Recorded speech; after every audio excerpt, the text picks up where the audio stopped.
the tank engine has worked his Branchline for many years and knows it very well.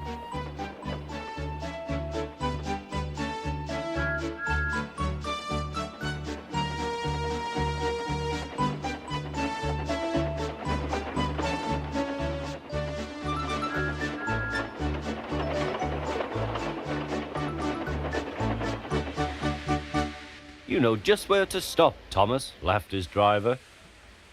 You could almost manage it without me. Thomas had become conceited. He didn't realize his driver was joking.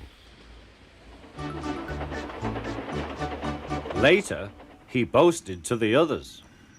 Driver says I don't need him now. Don't be so daft, snorted Percy.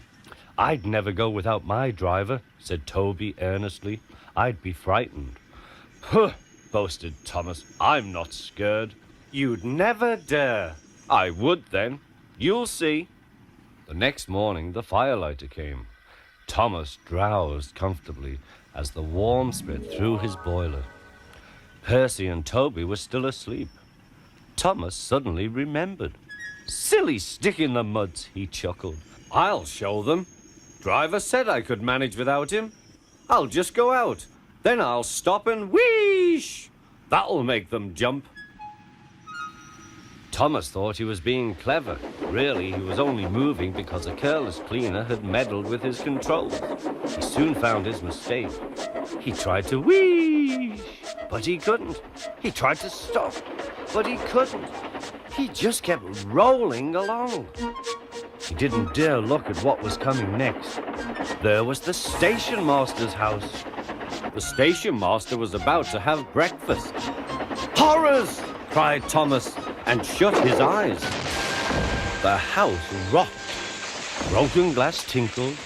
Plaster was everywhere. Thomas had collected a bush on his travels. He peered into the room through its leaves. He couldn't speak. The station master was furious. His wife picked up her plate. You miserable engine, she scolded. Just look what you've done to our breakfast. Now I shall have to cook some more. She banged the door. More plaster fell. This time it fell on Thomas. Thomas felt depressed. Workmen propped up the house with strong poles and laid rails through the garden. Meanwhile, Donald and Douglas arrived.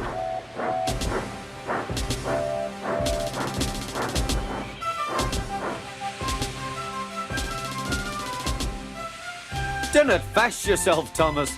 We'll soon have you back on the rails, they laughed.